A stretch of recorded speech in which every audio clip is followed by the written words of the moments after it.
इस कार्यक्रम के पुण्यार्चक हैं गुणायतन परिवार। संपादित करने पर वह एक कर्म कहलाता है,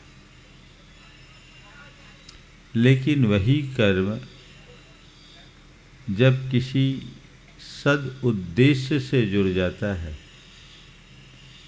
तो पुरुषार्थ बन जाता है। प्रवृत्ति मनुष्य का स्वभाव है, क्रिया वह निरंतर करते रहता है, लेकिन अपनी क्रिया को जब सही उद्देश्य से जोड़े तो वह पुरुषार्थ का रूप लेता है। हमारी एक ही कोशिश होनी चाहिए कि हम अपने कर्म को पुरुषार्थ में परिवर्तित करें। 4 पुरुषार्थों की बात आप सबके मध्य विगत दिनों से चल रही। धर्म, अर्थ, काम और मोक्ष। धर्म के संदर्भ में हमने विगत 3 दिनों व्यापक चर्चा की। हमारे भावों और विचारों में जब धर्म प्रतिष्ठित होता है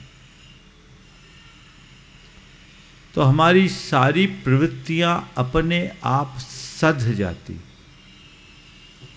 धर्म वह तत्व है जो हमारे जीवन में संयम और संतुलन प्रकट करता है। और जब हम विचारों में धर्म को प्रतिष्ठापित करते हैं तो क्रियाओं में भी धर्म प्रकट हो जाता है। आज थोड़ी सी चर्चा धार्मिक क्रियाओं की करूंगा, क्योंकि विचारों का धर्म कठिन है, क्रियाओं का धर्म बड़ा सरल है। पर हम चाहते हैं कि हम केवल सरलता में न अटके, सरल माध्यम से मूल तक पहुंचने की चेष्टा करें। जितनी भी धार्मिक क्रियाएं हैं वो हमारे धार्मिक भावनाओं के उद्दीपन के साधन हैं। उनके बदौलत हम अपनी धर्म भावना को और अधिक प्रगाढ़ कर सकते। हमारी धार्मिक भावनाएं जितनी प्रगाढ़ होती है,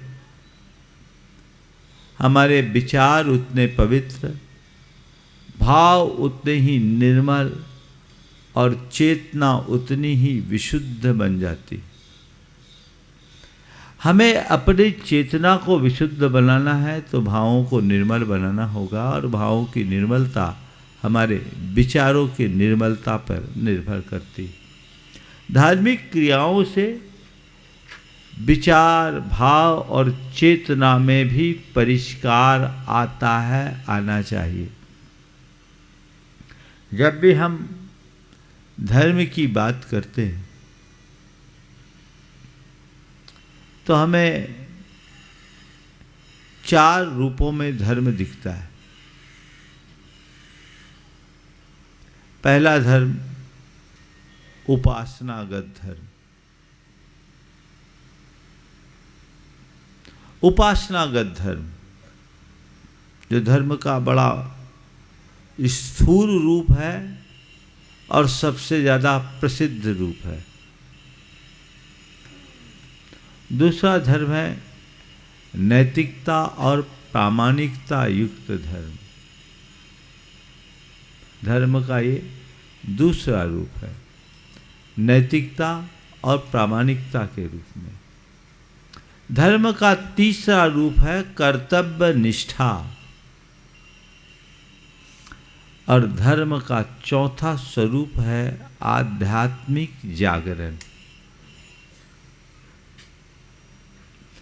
उपासनागत धर्म, नैतिकता और प्रामाणिकता से युक्त धर्म, कर्तव्य निष्ठा से युक्त धर्म और आध्यात्मिक जागरण रूप धर्म। हम अपने आप को धर्मी मानते हैं तो हमें देखना है कि मेरे जीवन में धर्म किन किन रूपों में अभिव्यंजित होता है, प्रकट होता है। पहले विषय में तो मैं समझता हूँ सब पूरे नंबर लेंगे, है ना। लेकिन हमें अपनी उपासना को भी बारीकी से देखना है। मैं उपासनागत धर्म करता हूँ, पूजा पाठ और विभिन्न धार्मिक क्रियाओं में रुचि लेता हूँ। उपासना शब्द बहुत व्यापक है। उपासना में पूजा पाठ प्रार्थना तो है ही, उपासना में आराधना भी है, उपासना में साधना भी है, उपासना में त्याग भी है। पूजा पाठ, व्रत उपवास, दान पुण्य और त्याग तप, ये सब उपासना है, जो धर्म का बाहरी रूप है। हम जब किसी को पूजा पाठ में मगन देखते हैं, हमारे हृदय में उसके प्रति एक अच्छा भाव आता है। किसी त्यागी तपस्वी को देखकर हमारे हृदय में श्रद्धा प्रकट होती। किसी व्रती व्यक्ति को देखकर हमारे मन में उसके प्रति बहुमान आता है, और किसी दानी को देखकर हमारे मन में उसके प्रति सम्मान जगता है। ये सब चीजें जगती है क्यों? क्योंकि हमें उसके भीतर इन सब माध्यमों से धर्म दिखता है। निश्चित ये धर्म के ही रूप है, लेकिन कोई जरूरी नहीं कि ये सब करने वाला अंदर से धर्मी हो ही। मुझे दूसरों के भीतर नहीं देखना, अपने भीतर उतर कर देखना है कि मेरी उपासना सही उपासना बन पा रही है या नहीं। और ये कब देख पाएंगे? जब हम इनके प्रयोजन को सामने रखेंगे। आप लोग पूजा पाठ क्यों करते हो? बोलो। हाँ, क्यों करते? थोड़ा जोर से बोले, मुझ तक आवाज आए। हाँ, प्रभु से जुड़ने के लिए। मैं आपसे केवल इतना पूछता हूं, ईमानदारी से बोलो, जितनी देर पूजा करते हो क्या उतनी देर भी प्रभु से जुड़ते हो?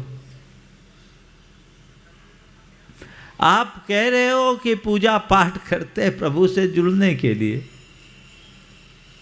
लेकिन प्रभु सामने ही नहीं है तो जुड़ोगे कैसे?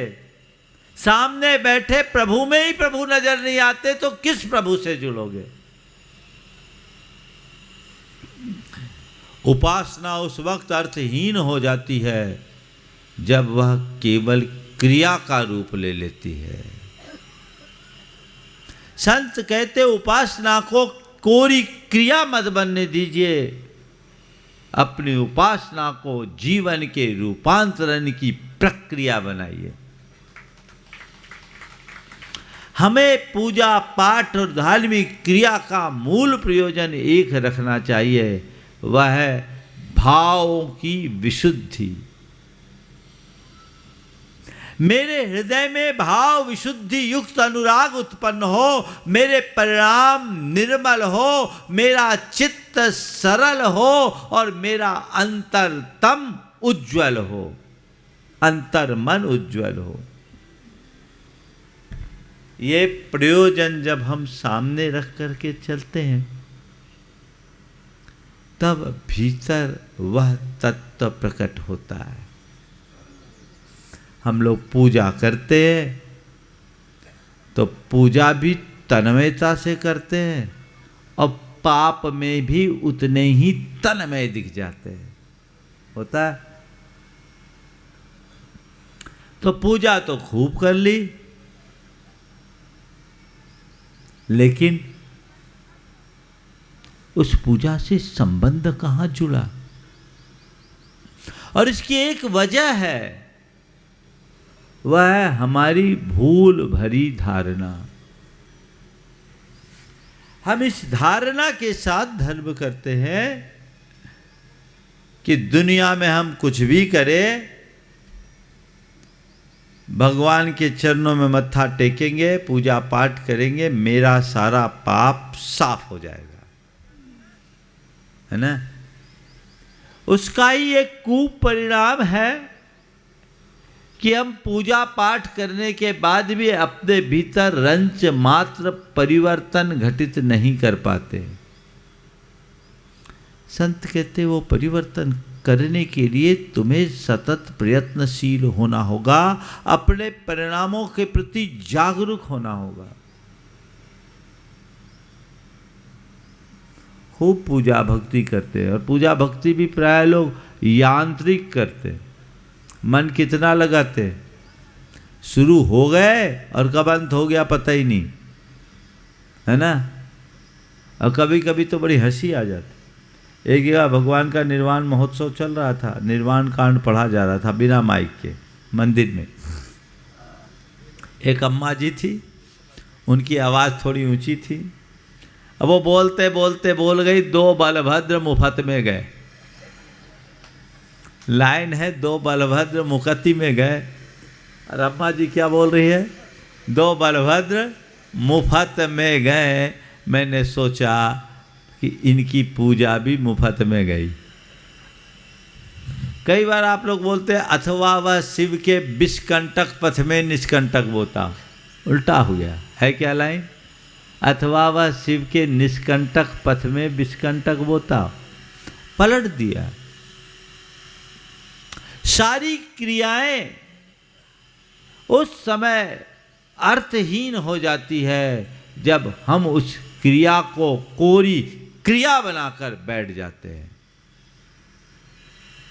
वो निष्प्राण है, वो जड़ है, उससे क्या मिलेगा। सच्ची उपासना वही है जो हमारी वासना को शांत कर दे। उसके लिए ध्यान दो। बहुत सारे लोग हैं जो धर्मी के रूप में दिखते हैं, लेकिन भीतर अधर्म पालते रहते हैं। एक बार एक बुजुर्ग व्यक्ति, 80 साल के व्यक्ति ने बड़ी आत्मग्लानि से मुझसे कहा, महाराज क्या बताऊं, 80 साल की उम्र हो गई, पर महाराज जी आपसे कहने में बड़ी लज्जा आ रही है कि इस उम्र में भगवान के दर्शन करते करते भी यदि किसी युवती पर नजर चले जाए तो मन डोल जाता है। 80 साल की उम्र का व्यक्ति ये बोल रहा है। मैं उस व्यक्ति की सराहना करूंगा कि कम से कम बेबाकी से बोलने का साहस तो कर रहा है। वो व्यक्ति अपने प्रति ईमानदारी तो प्रकट कर रहा है। मन बहुत बेईमान है। मन को जब तक आप सही दिशा नहीं दोगे, वो तुम्हें पथ भ्रष्ट करता रहेगा। मन को सम्यक दिशा देने के लिए ही ये मंदिर बने। मन को सही दिशा देने के लिए ये पूजा पाठ आराधना उपासना है। लेकिन हम पूजा पाठ आराधना में तो लग गए, मंदिर तो पहुंच गए, पर मन को छोड़ दिए। अभी कहा गया कि प्रभु से नाता जोड़ना है। प्रभु से जुड़ने के लिए हम धर्म करते हैं, तो बस कम से कम अपने भीतर बैठे प्रभु को पहचान लो और प्रभु से इतना जुड़ो कि और किसी से जुड़ने की इच्छा ही ना हो। जीवन बदल जाएगा। और किसी से जुड़ने की इच्छा ही ना हो। मैं ये नहीं कहता कि आप प्रभु से नहीं जुड़े, पर प्रभु से जितना जुड़े उससे ज़्यादा दुनिया से जुड़े। तो दुनिया अपनी तरफ खींच लेती, प्रभु बेचारे छूट जाते, मामला गड़बड़ हो जाता है। तो यहाँ हमें अपने आप को जागरूक बनाने की ज़रूरत है कि हम अपनी धार्मिक क्रियाएं बहुत ही सजगता और तत्परता के साथ करें, पूर्ण श्रद्धा और विश्वास के साथ करें, निष्ठापूर्वक करें। ऊपरी ऊपरी मन से धर्म करेंगे तो क्या फल मिलेगा। कई लोग धर्म करते हैं, उन पर उसका असर नहीं दिखता। शिष्य गुरु चरणों में वर्षों से साधनारत था। एक दिन गुरु के पास गया और कहा, गुरुदेव अरसा बीत गया आपके पास साधना करते करते, लेकिन मेरी साधना आराधना का मुझ पर कुछ असर नहीं पड़ा। क्या आपके श्री चरणों में रहने के बाद भी मेरी साधना फलवान नहीं बनेगी? मुझे मेरी साधना का फल नहीं मिलेगा? गुरु मुस्कुराए, कहा सुनो, आज मैं तुझे इसका रहस्य बताता हूँ। एक काम करो, एक लोटा मदिरा लाओ। मदिरा, शराब।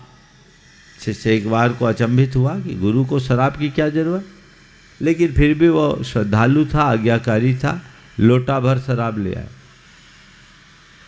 गुरु ने कहा, इस पूरे शराब को कुल्ला करके खाली करो, पूरे लोटे को खाली करो, पर ध्यान रखना तुम्हें केवल कुल्ला करना है, हलक से नीचे नहीं उतारना। तुम्हें केवल कुल्ला करना है, एक बूंद भी हलक से नीचे नहीं उतारना। शिष्य ने वैसा ही किया। थोड़ी देर में लोटा खाली हो गया। गुरु ने पूछा, ये बता पूरा लोटा खाली हो गया? बोला पूरा लोटा खाली हो गया। तुझे नशा चढ़ा क्या? बोला गुरुदेव नशा कैसे चढ़ता, नशा कैसे चढ़ेगा? नशा तो तब चढ़ता जब मैंने शराब पिया होता। मैंने तो उसे हलक से नीचे उतारा ही नहीं, मैंने तो केवल कुल्ला किया है, असर कैसे पड़ेगा? तो गुरु ने शिष्य को समझाया, कहा बेटा तू कह रहा है इतने वर्ष बीत गए, इतने वर्षों में तूने अभी तक धर्म किया कहाँ? तूने तो केवल धर्म का कुल्ला किया है, और कुल्ला का क्या असर पड़ेगा? अपने भीतर उतर कर देखो, धर्म कर रहे हो या धर्म का क्या कुल्ला? क्या कर रहे? धर्म की धर्म का कुल्ला। ये जांचने परखने की जरूरत है। यदि ऐसी दृष्टि अंतर में विकसित हो जाए, जीवन बदल जाए। तो उपासना जागरूकता के साथ करें। दूसरा धर्म का रूप है नैतिकता और प्रामाणिकता। आज बहुत सारे लोग जो धर्मी तो कहलाते हैं, लेकिन नैतिकता और प्रामाणिकता को तिलांजलि दे देते हैं। और कई कई लोग तो भगवान को भी चूना लगा देते हैं। वहां भी कोई नैतिकता नहीं, भगवान के साथ भी धोखा। देखो कैसा होता। मंगलवार का दिन था। एक सज्जन हनुमान जी के भक्त थे, उनकी तबीयत थोड़ी नासाज थी। उनने अपने पोते से कहा, जा बेटा आज मंगलवार है, ये 10 का सिक्का हनुमान जी के गुल्लक में डाल दे। लड़का ने कहा, आप तो गुल्लक में सिक्का डालोगे आपको पुण्य मिलेगा, मुझे क्या मिलेगा? मुझे भी कुछ मिलना चाहिए। उन्होंने कहा, एक 10 का सिक्का तू भी दे, एक सिक्का तुझे दे रहा हूँ, एक सिक्का गुल्लक में डाल देना। अब वो लड़का थोड़ा शरारती था, वो सिक्का उछालते उछालते जा रहा था, और उछालते उछालते जाने के क्रम में अचानक उसका सिक्का नाली में चला गया। सिक्का उछल करके नाली में चला गया। उसने कहा, हनुमान जी का सिक्का नाली में गया, मेरा सिक्का मेरे जेब में सुरक्षित है। हनुमान जी का सिक्का मेरा नहीं गिरा, हनुमान जी का सिक्का गिरा। ये जो दृष्टिकोण है, ये हमें बर्बाद करता है। आप विचार कीजिए, नैतिकता के प्रति, प्रामाणिकता के प्रति, अपनी ईमानदारी के प्रति आप कितने जागरूक हैं। आप अपने पूजा पाठ में कोई कटौती नहीं करते, बहुत सराहनीय बात है। आप अपने धार्मिक कर्तव्यों का दृढ़ता से पालन करते हैं, बहुत अच्छी बात है। लेकिन नैतिकता और प्रामाणिकता के क्षेत्र में कहाँ हो, कभी इस पर विचार किया? 2-2 रुपयों के लिए लोग अपना ईमान बेच देते हैं। छोटी छोटी बातों में लोग फरेबी पे उतर जाते हैं। आखिर ऐसी स्थिति का परिणाम क्या होगा? कह रहे हम धार्मिक है, लेकिन पापाचार में मग्न है। धार्मिक कहा? एक दर्जी था, वो हर किसी का कपड़ा मार लेता था। एक दिन रात में उसको सपना आया, सपने में वो मरा, देखा उसे दफना दिया गया और उसके कब्र पर रंग बिरंगी झंडियाँ गाड़ दी गई। रंग बिरंगी झंडियाँ गाड़ी तो एकदम घबराए, इतने सारी झंडियाँ क्यों? तो फरिश्ते ने कहा कि ये तुम्हारे गुनाहों का हिसाब है। तुमने अब तक जितने भी कपड़े चुराए उस सब रंग की झंडियाँ यहाँ गड़ी है, और जब क़यामत का दिन आएगा तो खुदा तुमसे इन्हीं झंडियों के आधार पर तुम्हारे गुनाहों का हिसाब लेगा। और इतने में ही उसकी नींद खुल गई, घबरा उठा, आया काम पर, तो अपने जितने भी उसके शागिर्द थे उनसे कहा कि देखो, जब कभी भी मेरे पास कोई कपड़ा आए, मैं कपड़ा काटने को हूँ, तो तुम लोग मुझे एक बात बोलना, उस्ताद जी झंडी। ठीक? कपड़ा आता, कपड़ा मारने का मन बनता और लोग घंटी बजा देते, उस्ताद जी झंडी, वो सावधान हो जाते। एक दिन मलमल का बड़ा बेशकीमती कपड़ा आया, बेशकीमती कपड़ा आया, और उस कपड़े को देखते ही उसके मुंह में पानी आ गया। और जैसे ही उस कपड़े को मारने के लिए कैंची चलाने को आगे हुआ कि उसके जो स्टाफ थे उनने कहा, उस्ताद जी झंडी। तो उसने कहा, मूर्खो, इस रंग की झंडी वहाँ थोड़ी थी। हम किसको धोखा दे रहे हैं? बोलो, किसको धोखा दे रहे हैं? खुद को ही ना।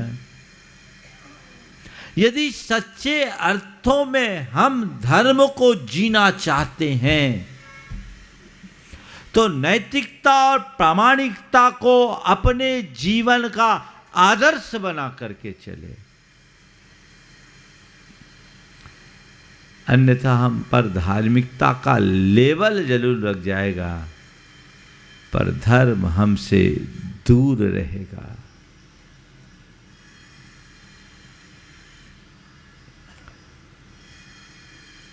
कहाँ हम जा रहे हैं? छोटी छोटी बातों में लोग छल छद्म अपनाते हैं, धोखाधड़ी और विश्वासघात कर बैठते हैं, स्वार्थपरता की तुच्छ वृत्ति को आत्मसात कर लेते हैं। ये एक धर्मी व्यक्ति की पहचान है क्या? हृदय निश्चल होना चाहिए, मन में पवित्रता होनी चाहिए, अंतस्करण शुद्ध होना चाहिए। तब जिस व्यक्ति का हृदय निश्चल होगा, अंतस्करण शुद्ध होगा, वो अनीति और अप्रामाणिकता की बात ही नहीं सोचेगा।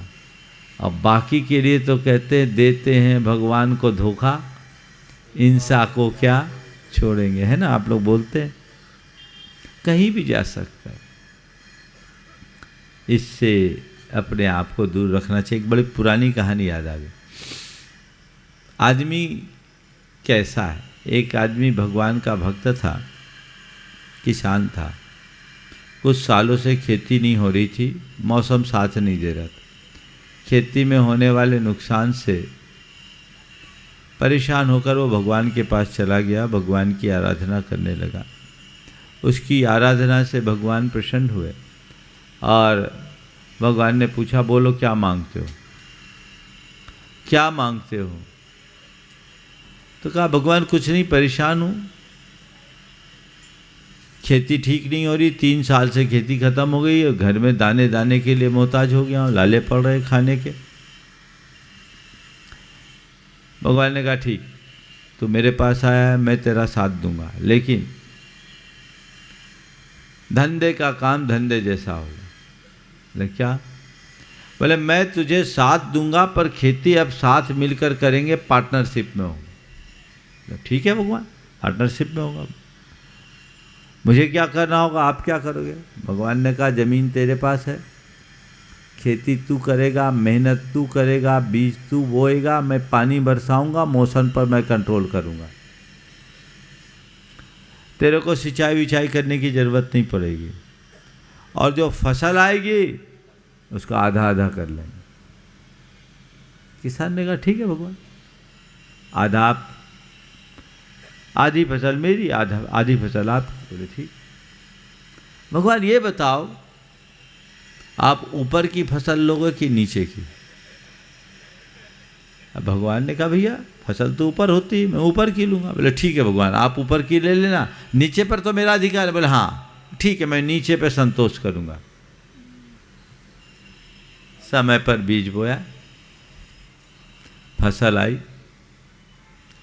शानदार फसल आई।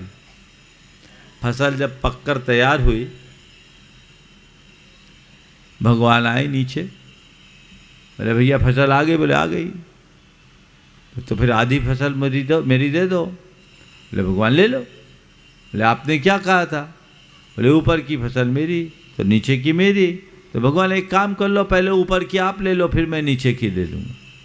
भगवान खेत में गए तो भौचक्कर रह गए, क्योंकि उसने मूंगफली बोई थी।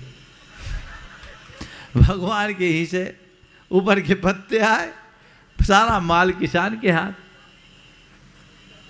भगवान ने कहा देख भाई गड़बड़ कर दिया तूने, अगली बार ऐसा नहीं चले। बोले बोलो आप बोलो भगवान आप क्या करना, आप नीचे की ले। बोले अगली बार मैं नीचे की फसल लूँगा। बोले ठीक। भगवान ने खूब पानी बरसाया, बढ़िया खूब फसल आई, शानदार फसल आई।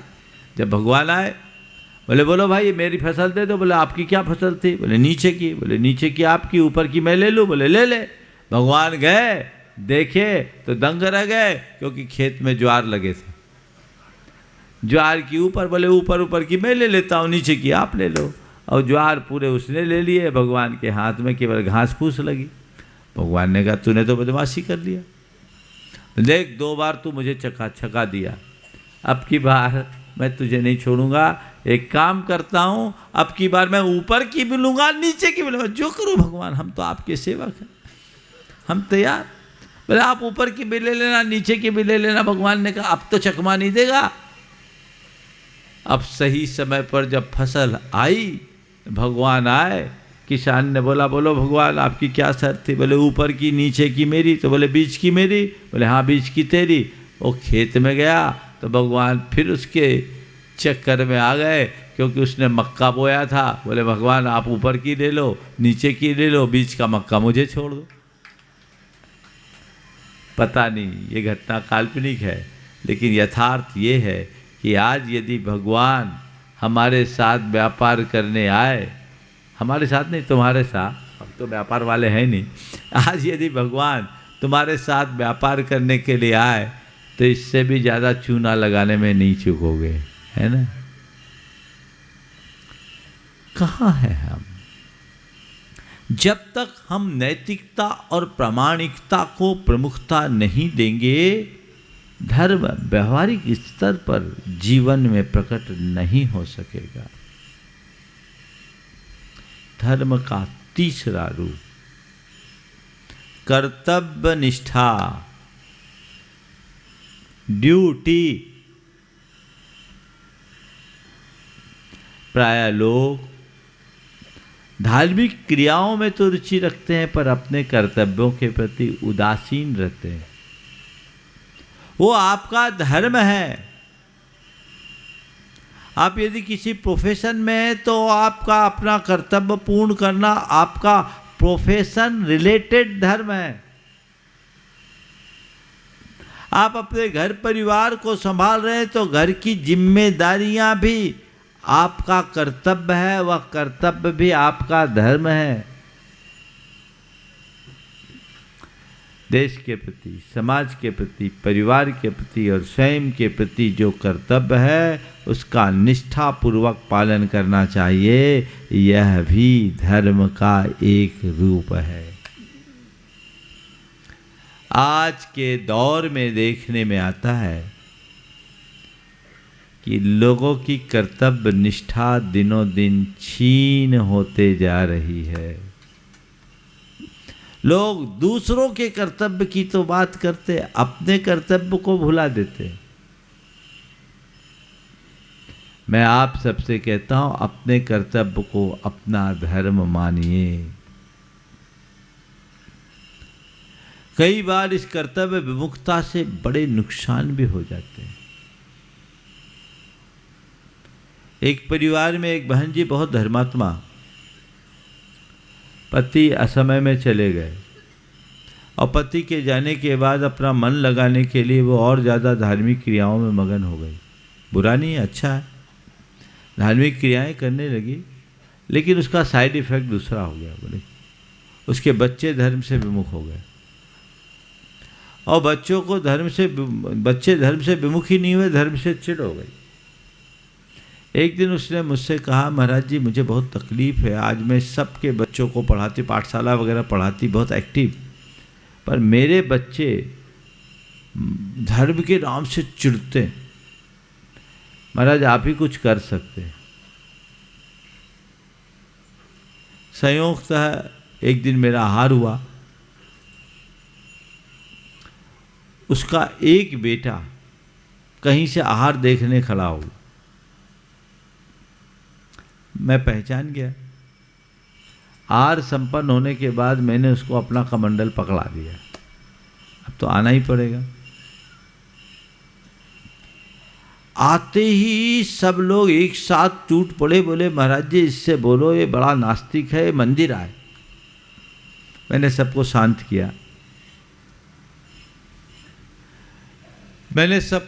किया। और सबको अलग करने के बाद उससे पूछा, क्या बात है भाई, तुम्हारी माँ इतनी धार्मिक है और तुम लोग इतने दूर कैसे? उस बच्चे ने जो जवाब दिया उसे सुनकर मैं हिल गया। उसने कहा, महाराज मुझे उस धर्म से चिढ़ है जो मुझसे मेरी माँ को छीन ले। मुझे उस धर्म से चिढ़ है जो मुझसे मेरी माँ को छीन ले। मैंने कहा क्या मतलब? बोले महाराज जी मेरी मम्मी सवेरे 5 बजे मंदिर आ जाती, पूजा पाठ स्वाध्याय सब कुछ करती है, प्रवचन सुनती है, सब करती है, करीब 10 बजे मंदिर से घर आती, खाना बनाती, अपना पूरा काम करती और रात के 9 बजे सो जाती। हमारी माँ हमें मिलती ही नहीं। बोले महाराज जी हम लोगों को 10 बजे के पहले अपने ऑफिस जाना होता है, अपने हाथ से निकाल करके खाते हैं। हम रात में 9 बजे के बाद लौटते हैं, तब तक माँ सो जाती है, अपने ही हाथ से निकाल कर खाते हैं। माँ से कभी बात ही नहीं होती और माँ जब कभी भी मिलती है तो हम लोगों से एक ही अपेक्षा रखती है कि हम धर्म नहीं करते, धर्म करें। पर हमें लगता है कि मेरी माँ इतना धर्म करती है कि हम लोगों से ही दूर हो गई तो धर्म करके क्या करें। मुझे उसकी बात लगी, मैंने उसे जो समझाना था समझाया। बाद में उसकी माँ से कहा कि तुम्हारी जिम्मेदारी होती है, धर्म की क्रिया तो करो, पर बच्चों के प्रति भी अपने कर्तव्य का ध्यान रखो। तुम्हें ये देखना चाहिए कि तुम एक ऐसी माँ हो जिनके बच्चों के पिता नहीं है। तुम्हें माँ के साथ पिता का भी दायित्व निभाना है, पिता की भी भूमिका निभानी है। तो बच्चों के प्रति थोड़ी केयरिंग तो होनी चाहिए और इस तरीके से जीना चाहिए ताकि बच्चों के मन में तुम्हारे प्रति भी श्रद्धा हो और तुम्हारी श्रद्धा के साथ साथ धर्म के प्रति भी श्रद्धा हो। ये दृष्टिकोण होना चाहिए। बदलाव, कर्तव्य। एक माँ ये और एक दूसरी माँ का भी उदाहरण देना चाहूँगा। वो व्रती थी, एक ही बेटा, वो आवृत्ति, रात में खाने वाला। और आज के युवा जैसे सब कुछ खाते हैं, आलू वालू सब। माँ उसको सब बना के खिलाती। एक दिन उसके कोई परिचित घर आए और देखा कि एक व्रती महिला अपने बेटे के लिए आलू की सब्जी बना रही है, वो भी रात में। उसने उसे टोकते हुए कहा कि तुम व्रती हो और रात में अपने बेटे को एक तो रात में खिला रही हो और आलू खिला रही हो, क्या ये ठीक है? उस बहन जी ने जो जवाब दिया वो ध्यान देने योग्य है और इसका बड़ा सकारात्मक परिणाम निकला, जिसके कारण मैं अभी आपको ये बता रहा हूँ। मैंने कहा व्रती मैं हूँ, मेरा बेटा तो नहीं ना, और मेरे बेटे की जिम्मेदारी मेरे ऊपर है, उसे खिलाने पिलाने का दायित्व तो मेरा है। मैं इसे अपना धर्म मानती हूँ। मुझे समझ में आ गया, मैं व्रती बन गई, कल बेटे को समझ में आएगा, वो व्रती बनेगा। मैं नहीं चाहती कि मेरे पीछे मेरे बेटे को कोई परेशानी हो। मानती हूँ आलू प्याज खा रहा है, लेकिन कम से कम वो कोई व्यसन में तो नहीं पड़ा है। मेरी जिम्मेदारी है, मैं व्रती हूँ, फिर भी मुझे मेरा कर्तव्य पूरा करना है, सो मैं करती हूँ। बेटे ने ये बात सुनी, उसके ऊपर इसका बड़ा सकारात्मक प्रभाव पड़ा और उसे लगा कि धिक्कार है मुझे, जो मेरे कारण मेरी माँ को व्रती होने के बाद आलू बनाना पड़ रहा है जो कभी वो खाई नहीं, और रात में खिलाना पड़ रहा है जो कभी सोच नहीं सकती। वो आया, अपनी माँ के चरण छुआ, कहा मम्मी आज के बाद तुझे न रात में बनाना पड़ेगा न आलू प्याज बनाना पड़ेगा। मैं प्रतिज्ञा करता हूँ जब तक मेरी शादी नहीं होगी घर में मैं वही खाऊंगा जो तू खाती। जब तक मेरी शादी नहीं होगी घर में मैं वही खाऊंगा जो तू खाती है। अब हम घर में 2 सदस्य हैं, तीसरा कोई सदस्य नहीं, और मेरे खातिर तुझे ये करना पड़े ये मुझे उचित नहीं लगता। ये है धर्मी का प्रभाव। उस लड़के ने छोड़ दिया, बोले मेरे खातिर तुझे ये करने की जरूरत नहीं। जब मेरी इच्छा होगी मैं कहीं बाहर खा लूंगा, लेकिन तुझे मेरे लिए अलग से कुछ करने की जरूरत नहीं। मैं आप सबसे पूछता हूं, क्या अपने कर्तव्य के प्रति निष्ठावान नहीं होना चाहिए? एक धर्मात्मा का लक्षण क्या होना चाहिए? तो धर्म का ये तीसरा रूप है कर्तव्य निष्ठा, जिसमें हमें पूरी तरह खरे उतरना चाहिए। और धर्म का चौथा और असली रूप है आध्यात्मिक जागरण। जिसके हृदय में आध्यात्मिक जागरूकता आ गई उसके जीवन का काया पलट होगा। इस कार्यक्रम के पुण्यार्जक थे गुणायतन परिवार।